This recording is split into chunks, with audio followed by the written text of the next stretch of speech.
Hello, and welcome to the Unexpected Detour, where in life detours are inevitable. And how about we navigate them and what defines our journey? I'm your host, Frances Hammond, and today I have the honor of speaking with a woman whose story is nothing short of extraordinary. Her name is Rebecca Faye Smith Galli, a writer, speaker, mother, powerful voice of resilience, has faced unimaginable losses from the death of her brother and child to the sudden paralysis that changed everything. And yet, though every twist in her path, she has chosen to live by a powerful truth. Life can be good no matter what. She's the author of Rethinking Possible, a memoir that continues to inspire thousands of devoted advocates for families affected by autism through her work and with Pathfinders for Autism. Today we will talk about grief, faith, unexpected strength, and how to find purpose in pain. Rebecca, welcome to the Unexpected Detour. I'm honored to have you here. Thank you so much. It's a pleasure to be here. Okay. You want to start about telling us about your journey? I know your first journey would have been the losses because they occurred first.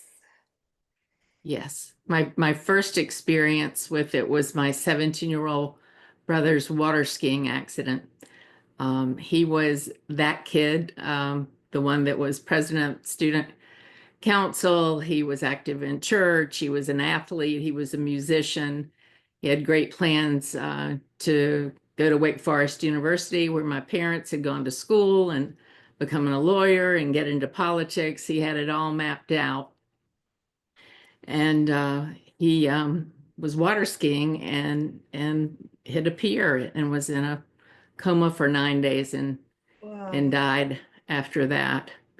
So that was my real experience with tragic loss at age 20. So I think I learned a lot about that unexpectedly became the foundation of learning how to cope with unexpected loss was when we lost my brother Forrest.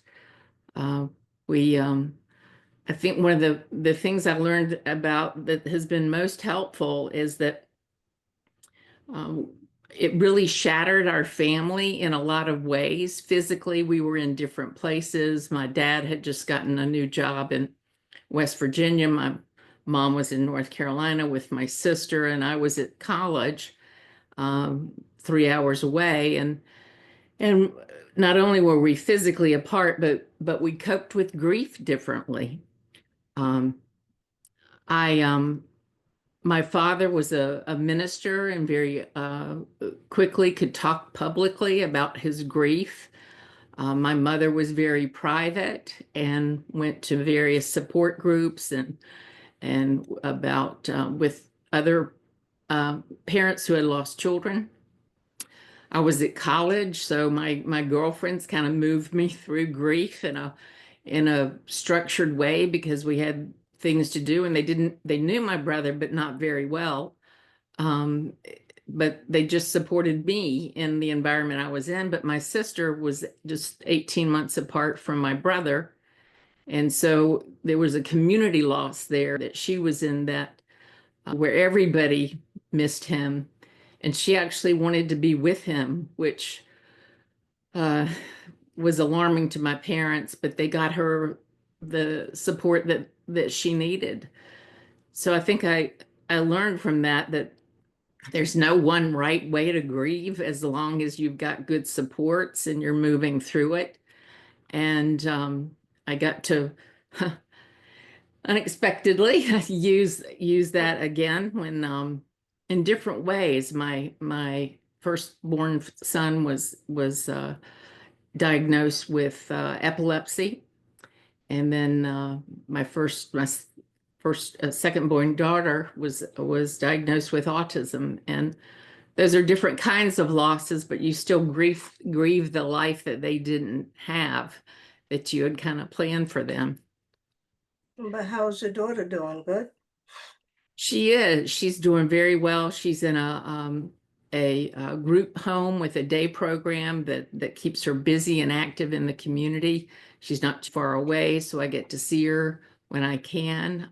She's very active. She's still very limited. She can't read or write or ever be left alone, even though she's had therapy for years to try to foster communications. But I think the most important thing is that she's safe, she's well cared for, and she's out and about.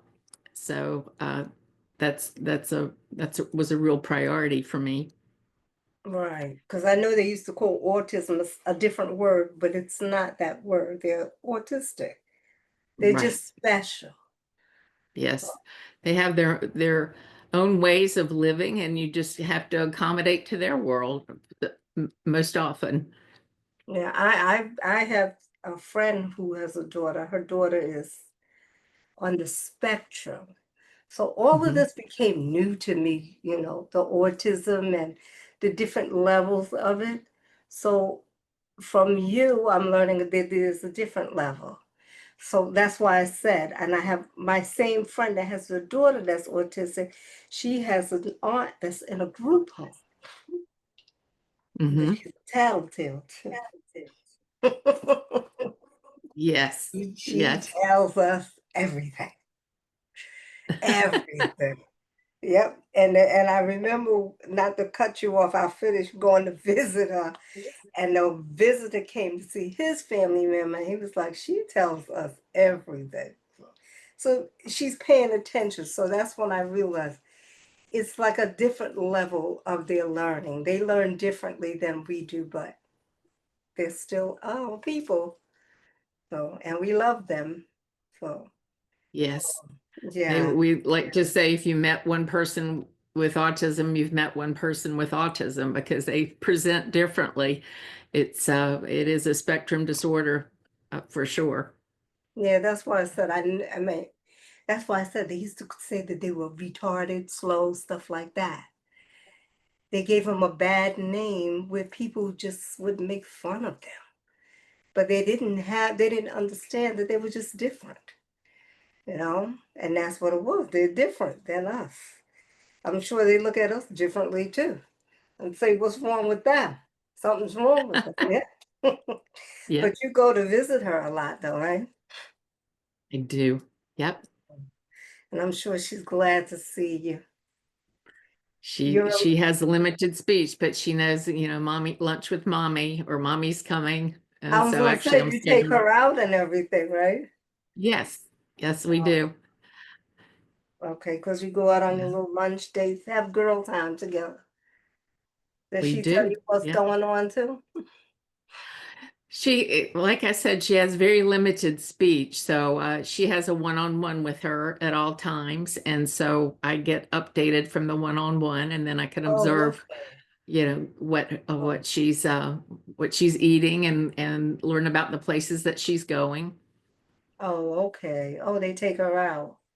You often say life can be good no matter what. What does that mean to you today?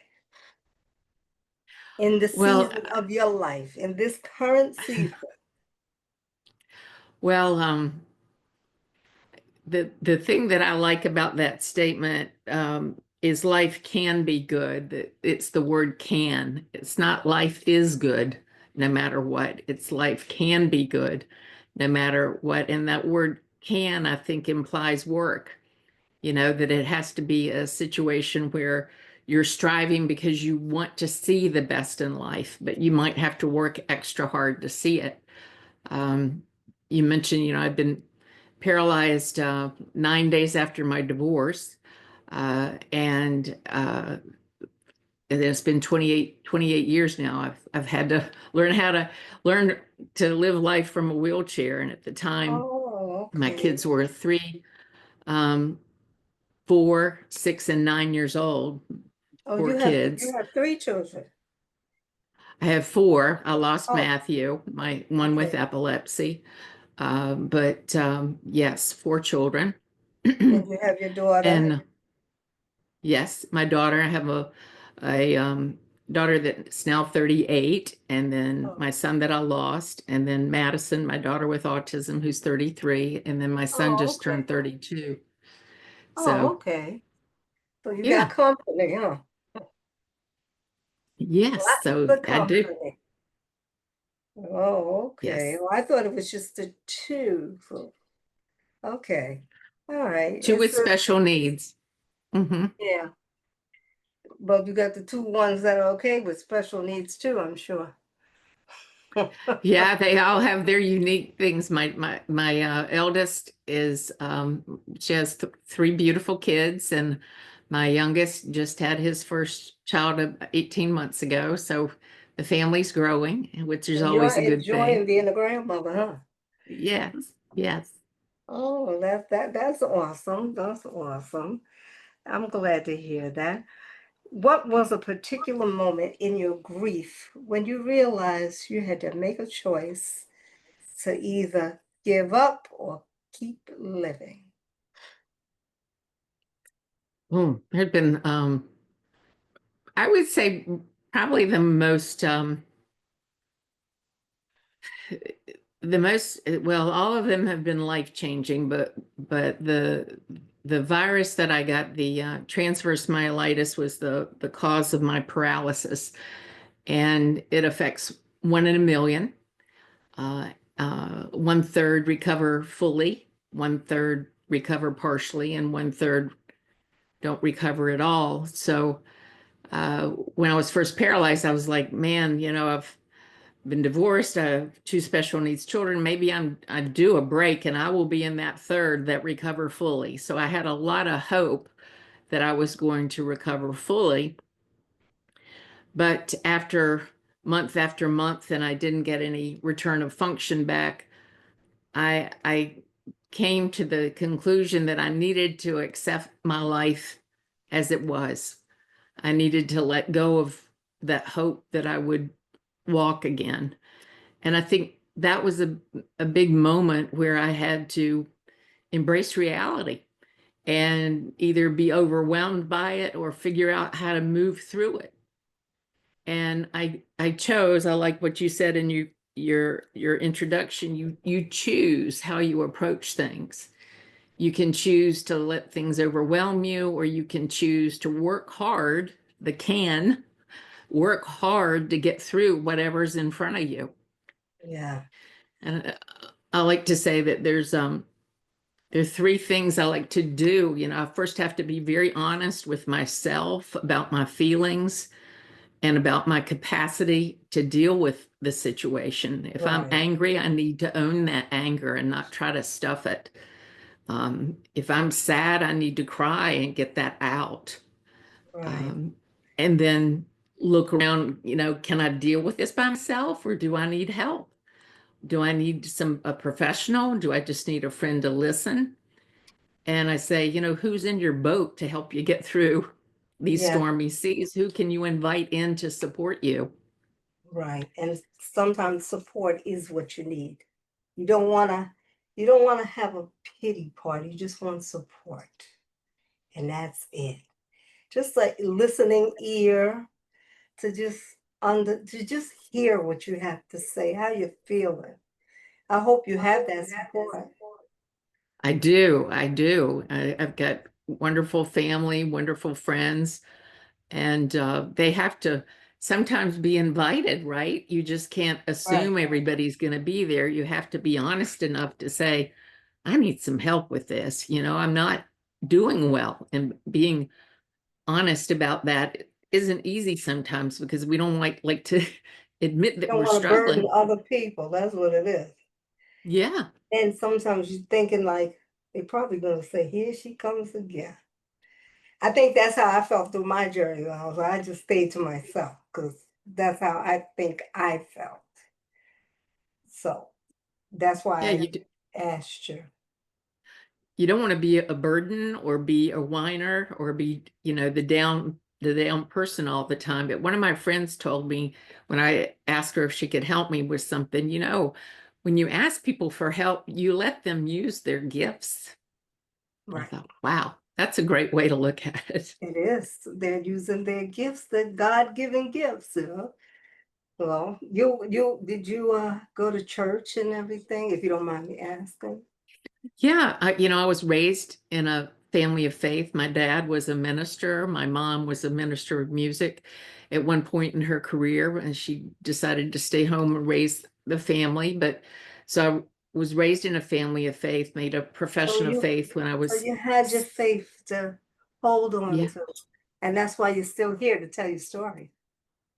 I like to say, I made my profession of faith when I was 6 years old, and I've been in relationship with God, but not always on speaking terms because, Yeah, you I can know, understand. you That's why know, sometimes we do get angry with him because we don't understand why. Yeah, exactly. that's what it is. We don't understand why. And then you're like, but who am I to question? You know? But it's okay because Yeah. we have his attributes, and I'm sure he understands. We're going to ask why. You know, my pastor always says, don't ask why me, why not you? God gives the strongest saints these things, and they make it through it. We get through it, and you have gotten through it. Now, you co-founded the Pathfinders for Autism in honor of your son.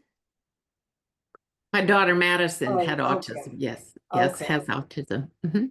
Okay. How was that? Is that good? Is it going good? Is it worldwide? Or?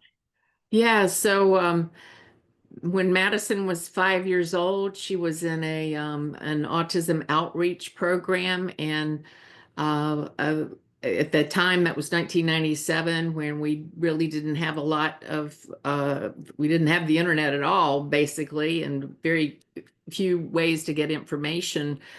And at that time, we didn't have autism was really misunderstood. Uh, so a parent sent home a flyer with one of Madison's classmates and said, "Come see how Mason is learning how to talk." And I was like, Madison wasn't really verbal at that age, and so we went to listen to this. I'd just been paralyzed maybe 6 weeks, and I thought, well, home was wheelchair accessible. I got some person to take me, caregiver to help me get there, and went with my daughter, who was 9 at the time, and we listened to this program, and we started to use this therapy with Madison, and it started to work. She was able to have some speech. So it was striking to me that I didn't learn about that from her doctor or her teacher, but I learned about it from another parent. And Right. so, based on that, a small group of us started meeting together and sharing information about different ways we were managing our children with autism. And that became the foundation for Pathfinders for Autism. We incorporated 3 years later in 2000, and we're celebrating our 25th anniversary That's this awesome. year. So is this a thing in the United States, or it's just in your place? It's all It's over? it is it's a it has we have local services, but we have outreach all over the world. We have Okay. a very robust website where you can go and explore I'm going to therapies. add it to the end of the podcast. So if anyone Oh, who's listening, they can find that information that's because I great. It's very noticed, easy. Pathfindersforautism.org. because I And you find just, out this autism is becoming something, you know, sometimes this, to be honest with you, sometimes I think these kids really do have it, and then sometimes I think the parents, they label the kids with this, not knowing what's really wrong with them. You know, they might not have autism, or they might be on the spectrum, but they'll right. just say they're autistic. That's why I say I have a friend, and I'm so proud of her that she did all of that with her daughter, that her daughter was able to graduate from college. That's wonderful. And she said it was a lot of work and a lot of money, but it was worth it. And now she's getting ready to go to to get her master's degree. Wow, that's amazing. Yeah. But you could tell, she's a little offstandish, but she's good, you know, Mhm. because I know she thanked her mother and father for going to all the whatever classes you go to, for going them with her to make sure that she's okay. So does your other children go to visit their sister? Well, we're kind of spread out. My Oh, daughter, Madison's in Maryland, and I've got a daughter in North Carolina. My son is in New York, so or the New Jersey area. So it's we get together when we can. oh, okay. So you're really down there by yourself. Yes, Do you have somebody that helps you though? I do. I do. A lot Okay. of friends and people check in on me and have somebody making sure I'm doing all right health wise. So I've got a good Oh, okay. support system. Okay. Just being concerned. Yeah. What advice would you give to other mothers raising children with special needs, especially when they're also facing their own personal struggles? So you have your daughter with special needs and you have your own struggles.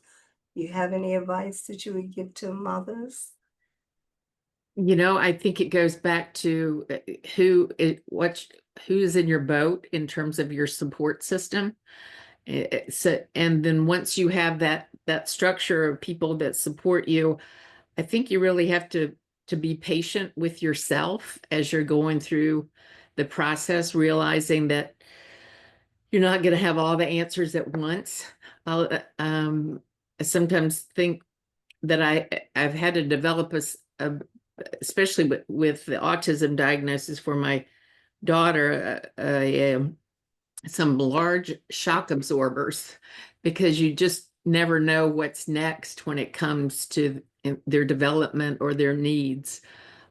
Madison would be pretty stable for a few years, and then when she got into her teenage years, the hormones kind of kicked in, and so we had some behavior challenges that we didn't have before.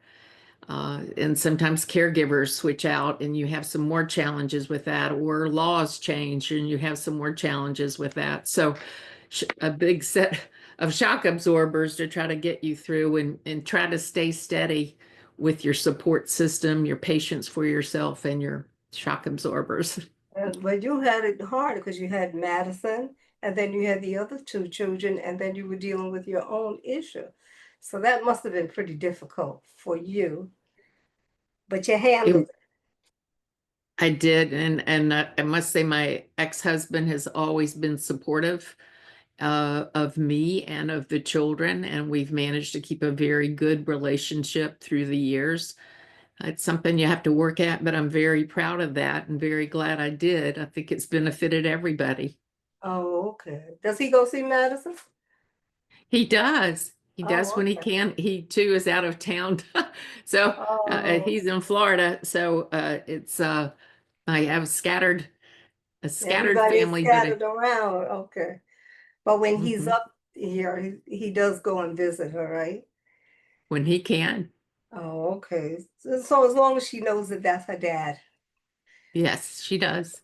Oh, okay. And that, well, she already knows mom is mom because mom is right there. Oh, Hmm. okay. All right, that's good. So being a minister's daughter, it paid off for you, huh? It has. Yes, they were watching them go through the loss of their son. I think showed me a lot about coping with hard things.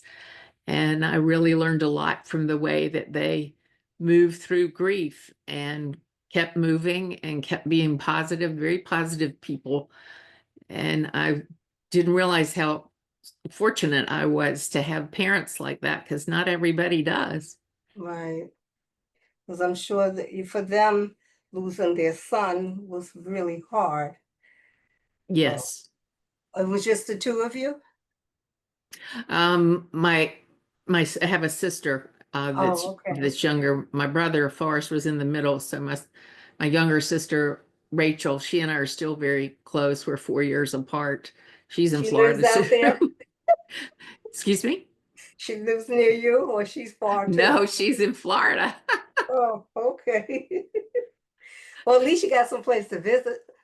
I know, right? You come to New York, well, Jersey. You could go to Maryland, and you can go to Florida. So you have places to visit. Isn't that awesome? Your memoir, Rethinking Possible, has helped so many. What inspired you to share such a vulnerable part of your story with the world? Well, I've had, I like to say, life can be good no matter what, but I've had a lot of what. There's just been a lot of challenges in my life. And when I wrote the memoir, it was like I need to get it all in one place because it's when you look at all the challenges, I really wanted to write the story of it. And the title wasn't mine, it was my publisher's. And she said, when she said Rethinking Possible, I scratched my head and then I thought, that's what going through life is all about, as you get these challenges to rethink what's still possible, which Right, requires you to kind of accept what's happened and still look at it as filled with possibilities, kind of within those limits. I'm paralyzed, but I can still write. I'm paralyzed, but I can still have people help me get to where I need to go. So I think that rethinking possible is this kind of a resilience mindset of accepting what happens, rethinking what's possible, and then acting on it. okay, all right. What I know you had a lot of detours. Which detour, let's say, we learned from a lot of different detours, but which detour impacted you the most where you became resilient about yourself and that life is worth giving, is not worth giving up on, nothing. Um, I think the hardest loss was my brother, because Okay. at age 20, you don't really know that much about loss, or at least I didn't. Uh, the most life altering loss would have to be my paralysis and just the continual limitations it has presented me with, whether it be modifying my home or restricting how I could see my son play soccer, or the kind of travel that I can do easily. So it's had the most far-reaching implications, has just been the loss of walking, that ability to walk. Um, But you could still write though, right? I can still write, and that that little one of my tricks when I on the tip of a pity pit is these words: even though whatever challenge I have, I can still, to take whatever that challenge is, even though I can still, and kind of use that formula on it to figure out what within that circumstance I can still do. And I have to use that more than I like, but at least it's a tool to try to Yeah, keep moving forward. it is a tool. Yeah. If someone was listening today and they feel stuck, lost, or broken, what's one message that you would share with them? I think it's important to keep moving, to recognize the good things, even if they're small. Um, Sometimes, again, if I'm stuck, I will look at today and look at the day before and say, okay, today might not be the best day, but how is today just better, just a little bit better? What's one thing that's better than yesterday? And it could be getting the trash out on time. It could be waking up without the alarm going off. It could be, drinking an extra cup of water than I did the day before. But the sense of better can kind of push you in a positive direction. That's good. That's good because a lot of people don't understand that. They don't understand. You gotta motivate yourself to do things. Yes. Yeah. Have to look for it. Yeah. It's It's so not gonna often it, find you. No. You yep. really do have to look for it to like get yourself together and do what you have to do. Hold on, Rachel. I'm in Rebecca. Okay. Somebody was trying to get in here and I wouldn't let them in. Sorry. Nope. Okay. All right. We can continue. All right. He'll get the thing after. Okay. We can finish. I was looking at something. Sorry. You still there? I wasn't Okay. sure if we were talking Yeah, I to, know. I was looking at something that popped up on the screen, so I removed it. That was okay. it. I'll tell you when we finish. So, but anything else? Any other good advice you would like to offer anybody, or you know, tell us where we can find your book? Is that the only place where your book is available through Amazon, or is it in Barnes and Nobles? Both books, Rethinking Possible and Morning Fuel, which I wrote last year, was published Okay. last year. That's the book that's a little daily reading to kind of inspire, encourage, or make you think. Okay. And they're available wherever books are sold. You can get them on Amazon, Barnes and Noble, your independent bookseller. It's easily found. Both of them are.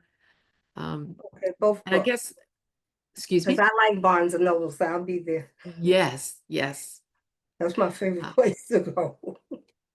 I don't know why. I like that bookstore because you can go yeah, there and just read the books and it's just relaxing. I think I get lost in the world of the books because you don't know where to go, which direction to go. You just feel a peace because you're in this room with all these books. Yeah. So that's always been one of my places to go, Barnes and Nobles. I would go I there. enjoy that too. Yeah, I would go there after work and just go sit and go look at all the different books in there. And you can't buy them all, Right. but you can start reading some. You can start looking and skimming through the pages. So I think that's why I get a big thing out of Barnes and Nobles. But it was a pleasure speaking with you. And we have to The same connect here. again. Absolutely. Yeah, I think I I gave, would like to stay in touch. no, you can stay in touch. I answer emails all the Okay, time. Yeah, all the time. I answer. great. But thank you, Rebecca, for sharing your awesome story with us. And I look forward to speaking with you in the near future about you being the number one bookseller out there. Well, Mhm. thank From you very my much. lips to God's ears, okay? Because I that's where this appreciate is that. gonna go. Yes, you're gonna be a number one bookseller, and I'll be keeping Madison in my prayers, and you in my prayers, and your whole family. So when do you get to see your grandchildren, the three little ones? They're close by. I'll see everybody. Everybody's coming this way on Labor Day, so I'm very Oh, excited about that.